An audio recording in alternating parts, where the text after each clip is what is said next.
एक इंफॉर्मेशन है एईडीओ वालों के लिए। देखिए एईडीओ वालों के लिए इंफॉर्मेशन ये है कि पीवाईक्यू और पीवाईक्यू की लाइव टोटल पीवाईक्यू का सीरीज जो होगा वो फुल्ली लाइव होगा। 8 PM से आपकी क्लास चल रही है, आज भी क्लास होगी क्या? 8 PM से आपकी क्लास है और आज भी आपकी क्लास होगी, ठीक है। अब सवाल ये उठता है कि एईडीओ के बैच में सब कुछ चल रहा था, हमने जो कमिटमेंट किया वो तो हम प्रोवाइड करवा ही रहे थे, ये कमिटमेंट में नहीं था, ये नहीं था। हमने कई बार बोला है ना कि हम जितना कमिट करते हैं उससे ज्यादा आपको देंगे। ये अलग बात है कि आपको समझ में ना आए, कई बार होता है समझ में नहीं भी आता है बच्चों को, उनको लगता है चल क्या रहा है ना। लेकिन जो आपके एग्जाम के लिए जो इंपॉर्टेंट होगा ना वो हम देंगे, वो गाइडेंस के रूप में देंगे, वो कंटेंट के रूप में देंगे, और वो किसी भी ऐसे फॉर्म जो लगता है कि यहां पे आप चूक कर रहे हो आपको बताने की जरूरत नहीं पड़ेगी, वो अपने आप हो ही जाता है, वो अपने आप हम दे ही देंगे। वो हम चाहेंगे भी कि रोकना ना, कि ऐसा करते हैं ना, इस एईडीओ की क्लास में इतना ही रहने देते हैं, एक एईडीओ प्लस बैच लेके आ जाते हैं, एक एईडीओ प्रो बैच लेके आ जाते हैं। वो नहीं होता है, फिर वो प्रो प्लस सब खत्म हो जाता है और बाकी जो बैच में जो मिलना चाहिए, क्योंकि ये लगता है कि हम आपको पढ़ा दे और आपका रिजल्ट ही नहीं है तो वो फिर मतलब नहीं है ना। बात 500 की नहीं है, बात है उस ट्रस्ट की जो आपने हम पे किया है। तो उस ट्रस्ट के लिए हमें भी काम करना पड़ता है। तो आप लोगों के लिए एईडीओ के बैच में फुल पीवाईक्यू सीरीज ऐड कर दिया गया है, क्योंकि इतना समझ में आ गया कि अभी हो क्या रहा है।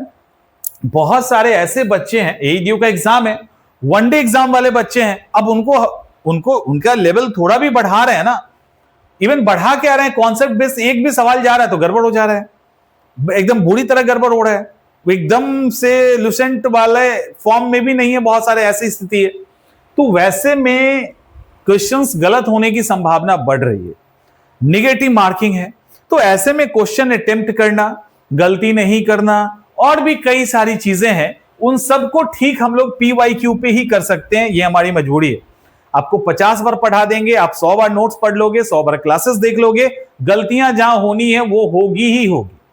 और हम कह भी देते हैं कि आप पीवाईक्यू खुद से कर लो, तो आप लोग भी बहुत बड़े धुरंधर हो, सीधे जाते हो, रट लेते हो, क्वेश्चन निकल गए। ऐसे नहीं होता पीवाईक्यू। तो आपके बैच के अंदर हमने पीवाईक्यू का लाइव सेशन भी ऐड कर दिया है, और जहां सारा पीवाईक्यू होगा और पीवाईक्यू का आंसर के साथ पीडीएफ आप लोगों को मिल जाएगा, जहां से क्वेश्चन रिपीट होगा ही होगा, नहीं रिपीट होने का कोई सवाल नहीं है। और पीवाईक्यू के अंदर में जीएस के सारे सेक्शन को कवर किया जाएगा, ठीक है। तो एईडीओ को लेकर जिसके मन में कोई भी द्वंद है, उस द्वंद को छोड़ दीजिए, क्योंकि आपको नए नोट्स, नए क्लासेस और वो सारी चीजें दी जा रही है जिससे आपका ये एग्जाम निकल जाए, ठीक है। तो किसी को कोई द्वंद नहीं है ना, द्वंद होगा तो पूछ लो। आज जब एग्जाम हो जाएगा, गड़बड़ होगा तो कूटेंगे, यही होगा। तब तो आप बता नहीं पाओगे कि सर आपने ये नहीं पढ़ा इसलिए नहीं आया, वो तो सब हम पढ़ा ही दिए हैं और सारा कुछ बता ही देंगे आपको।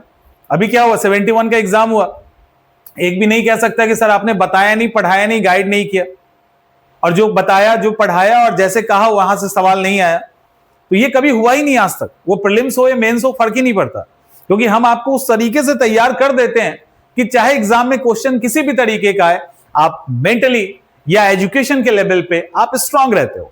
हमें एग्जाम निकालना है, हमें एक्सपर्ट नहीं बनना, ये ध्यान रखिएगा।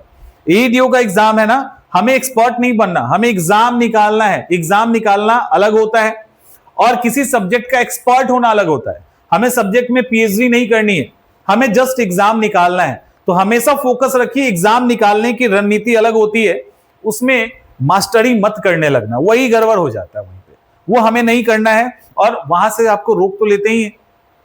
तो बेहतर है कि करो ही मत वो काम। और आपको एग्जाम निकालना है तो बहुत ही प्रोफेशनल तरीके से एग्जाम को, आप किसी भी एग्जाम को देखिए और उसके अकॉर्डिंग तैयारी करके उसको निकालें, ठीक है। चलो मिलते हैं नेक्स्ट सेशन में, कोई सवाल हो तो बताइए।